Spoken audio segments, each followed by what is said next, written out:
birinchi daraja artrit bergan ekanda, sizda ham artrit ham artroz diagnoz qo'yganda, o'shaning tizzangiz qotib qolgan. Keyin mana shu yerimga ko'z yara ham chiqqan edi. Sekin-sekin ishga bordim. Borsam, kelsam, bolalarim o'tirg'izib qo'yadi, qo'limdan turg'izib qo'yadi. Lekin majburman, men dars o'tishim kerak. Kelajak avlodga ta'lim tarbiya berishim kerak. 10 kun, 20 kun bo'lyapti, o'zi men yaxshi bo'lyapman. Yana qanday? Boshlarim spokойно, uxlashim yaxshi. Qon yurishlar yaxshi, jigarlarim, o'pka buyraklarim juda yaxshi. Qishloqdoshlarimizdan ham ichyapti. Mana bu kommunizmlardan bor, buyog'lardan bor. Ko'plarga tavsiya qilganman. Moydan bor, yuribman, chiroyli yuraman. Allohga minnet. Bitta o'ynayverasizlar. Bu roliklarimiz asosan bizni mehr bilan kuzatib boradigan yurtdoshlarimizga. Chunki sababchi bo'lgan qilgan bilan baravar. Shu opamizni ko'rib qancha odamlar tuzalib ketsa, ertaga opamizga savoblari o'zi sekin yog'ilib turadi. Do'stlar, assalomu alaykum. Bizlar va'da qilganimizdek, Surxondaryoni eng oxiri, ya'ni Uzun tumaniga ham yetib keldik. Mana boshlang'ich ta'lim sinfini ustozi opamiz bilan mana ko'rishgani. Chunki ko'pchilikka va'da bergandimda, xudo xolasa, Denovmi, shu Sarasiyomi, Uzunmi, hamma yoqqa boraman degan. Mana ro'za Ramazon oyida nasib qildi Uzun tumaniga ham kelishga, bu yerdagi mana bemorlar bilan ko'rishishga, shular qator mana hozir siz bilan suhbatlashyapmiz. O'zi nima bo'lgan o'zi? Nima bilan og'ringansiz? Bu ko'rinishingizdan yugurib yuribsiz, bolalarga voy dars o'tib, bu yoq qiy-chuv, bola chaqalar, bu nima edi o'zi? Bu kasalmidingiz yo? Yurolmay qoldim. Yurolmay qolganimdan keyin men shuncha ukol oldim, lecheni oldim. Allohga shukr, doktorlarni ham yomonlashish niyatim yo'q, ularni ham boriga shukr. Lekin qarasam oyog'im bo'lmayapti. Yurib maktabga bora olmayman. Endi sentyabr bo'lyapti. Men avgustda 30larida zakaz bergan edim.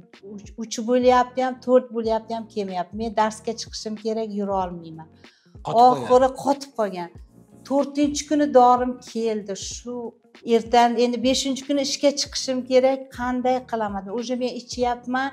Sekin-sekin ishga bordim. Borsam, kelsam, bolalarim o'tirg'izib qo'yadi, qo'limdan turg'izib qo'yadi. Lekin majburman, men dars o'tishim kerak. Kelajak avlodga ta'lim tarbiya berishim kerak. Keyin nima qildim? Shu 10 kun ichasiz dedi, qizlarga telefon qildim. 10 kun opa bittadan iching dedi. Men ichyapman, o'zi 10 kun, 20 kun bo'lyapti, o'zi men yaxshi bo'lyapman. Yana qanday? Boshlarim spokойно, uxlashim yaxshi. Qon yurishlar yaxshi, jigarlarim, o'pka buyraklarim juda yaxshi. Hamma organizmim juda yaxshi. Mana o'tim og'rirdi, og'zim achchiq bo'lib yurardi. Uni iste'mol qilganimki, joyim og'rimaydi. Men uni 8 oy ichdim. Mazza qilib ichdim.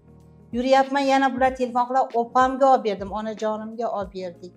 Onajonim ham 3 oylik lecheniyani ishda tojikistonlik o'rtoqlarimiz bor edi. Hamkurslarimiz bor edi, xo'jayinimning o'rtoqlari. Bu Tojikiston chegara bu hozir Uzun. Ha, bu Tursunzoda bilan Tojikiston, O'zbekiston chegarasi. Mana bu tomon Tojikiston, bu tomon O'zbekiston. Keyin ularga zakaz qilib berdim. 3 oylik olib berdim, ular ham Xudoga ming qatla shukr hozir yuribdi. Shu Tojikistondan ham juda ko'pchilik telefon qilib mamnunlar ekan, xursand ko'pchilik. Hozir Xudoga shukr ichyapti ular, rahmat. Yana bizga kerak bo'lsa borib ichamiz, olamiz, yana telefon qilib berasiz dedi. Opa mayli, u olganlaringiz mayli. O'zi mana bu tizzangizmi, bo'ksangizmi? Meni tizzam edi. Mana shu tizzam mana shu yerim og'rirdi. Mana. Sizda shishib ketganmidi? Ha, shishgan edi, artroz edi. Diagnoz o'zi qilgan. Diagnoz qo'ydirdim, operatsiya qilish kerak edi. Nima, nechinchi darajada diagnoz qo'yishdi? Nechinchi daraja yemirlashmi, yallig'lanishmi, nima deyishdi? Yallig'lanish. Nechinchi darajada? Shu birinchida. Birinchi daraja artrit bergan ekanda, sizda ham artrit ham artroz diagnoz qo'yganda, o'shaning tizzangiz qotib qolgan. Keyin mana shu yerimga ko'z yara ham chiqqan edi. Ko'z yara shuncha bo'lib shishib ketdi, shuncha men yura olmay qoldim. Bu chiqib ketgan ekan, buni operatsiya qildirdim. Bu keyin mana bu xalta bo'lib qoldimda shishib. U doringizni ichgandan keyin bu vobshe yo'qolib ketdi, ishonasizmi? Tep-tekis bo'lib ketdi. Tep-tekis bo'lib ketdi. Yurtdoshlar, Nutvada yangilik, Nutva ko'z yaraga ham foyda qilyapti. Endi davom ettiramiz. keyin mana shu ko'z yaramni operatsiya qilishgandan keyin doktorlar tikib qo'ygandan keyin bu xalta unaqa bo'lib qoldi, shishib qoldi. Men aytdim, oyog'im juda xunuk bo'lib qoldi-da dedim. Oyog'im chiroyli edi, sizlar xunuk qilib qo'ydilaring dedim. Keyin sizni doringizni ichaverganimizdan keyin уже yo'qolib ketgan. Hozir operatsiya joyi bilmay sip-silliq bo'lib qolgan. Chiroyli bo'ldi. mana yengil bo'lgan paytlaringiz, mana hozir o'qituvchilar, o'quvchilar nima deyapti, so'raydimi? So'raydi. Bugun ham rosa sizlar kutding, rosa o'qituvchilar ko'p edi. Voy meni qo'lim og'riydi, opa qanday bo'lar ekan dedi. Voy tutib turinglar, keladi, gaplashamiz, sizlar ham kerak bo'lsa olasizlar dedim. Ular ham rosa kutdi. Yaxshi kechroq kelgan ekanmiz. Bo'lmasa qolgan bemorlarimiz ulgurmasdan bugun kun bo'yi uzun tumanda qolib ketgan bo'lar ekanmiz. Bugun qo'shmasida bizlarni. Hammasi kelib o'tirishdi bular mana. Birinchi smenadagilar ketdi, ikkinchi smenadagilar kelishdi, birinchi smenadagilar o'tirishdi shu yerda. Sizlar kech keldilaring, ular ketishib qolishdi. Men o'zim ham endi ketmoqchiman. Uyimga aytaman, telefon qilaman, uyimga boringlar, men uyga ketmoqchiman. Ketyapman deb aytmoqchi edim. Allohga shukr, mana Allohning o'zi yetkazdi. Sizlarni ko'rdim, didor g'animat bir-birimizga.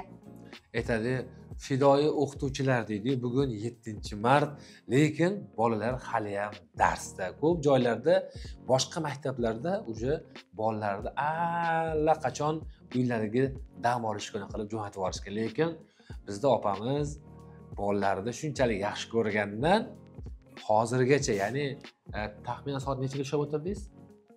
Soat mana 5-soatimiz 25 da tugar edi. Mana уже 4 bo'ldi soat. Soat 4 bo'lyapti yurtdoshlar. 3 gacha taxminan bolalar darsda o'tirgan. Bu nimani anglatadi? Bu degani shu yaxshi ko'rgan o'qituvchisini shunchalik yaxshi ko'rishar ekan, bolalar ayam buyam demasdan indamay o'tirishar ekan. Og'rib qolganda kerak bo'lsa o'zlari turg'izib, o'tirg'izib, qarashib, lekin dars qoldirmagan. Oldinlari qanaqa bo'lardi? Sekin o'qituvchi boshini bursa yoki o'qituvchi kelmay qolsa, bolalar to'da bo'lib maktabdan qochishar. Lekin mana fidoyi o'qituvchilarni fidoyi o'quvchilari shunchalik yaxshi ko'rar ekan, mana shunaqa bolalardan aqlli, dono, kelajakda elim deb, yurtim deb yonib kuyadigan bir rahbarlar kelib chiqadi bunaqa bolalardan. O'shaning uchun yurtdoshlar bir-birimizga mehribon bo'laylik. Har doim mehribon bo'laylik. Qishloqdoshlarimizdan ham ichyapti. Mana bu kommunizmlardan bor, buyog'lardan bor. Ko'plariga tavsiya qilganman. Moydan bor, yuribman, chiroyli yuraman. Allohga minnet. Bitta o'ynab berasizmi? Yo'q, to'yda o'ynaymiz. Bo'ldi, to'yda o'ynab berar ekan. Yurtdoshlar, ko'rib turgan lavhalar bu yurakdan bir yaxshi bo'lgan insonni chin qalbidan chiqqan bu so'zlar, gaplarda bu. Bu roliklarimiz asosan bizni mehr bilan kuzatib boradigan yurtdoshlarimizga. Chunki sababchi bo'lgan qilgan bilan baravar. Shu opamizni ko'rib qancha odamlar tuzalib ketsa, ertaga opamizga savoblari o'zi sekin yog'ilib turadi. Yo'q, buni to'xtatmash kerak-da, Alijon.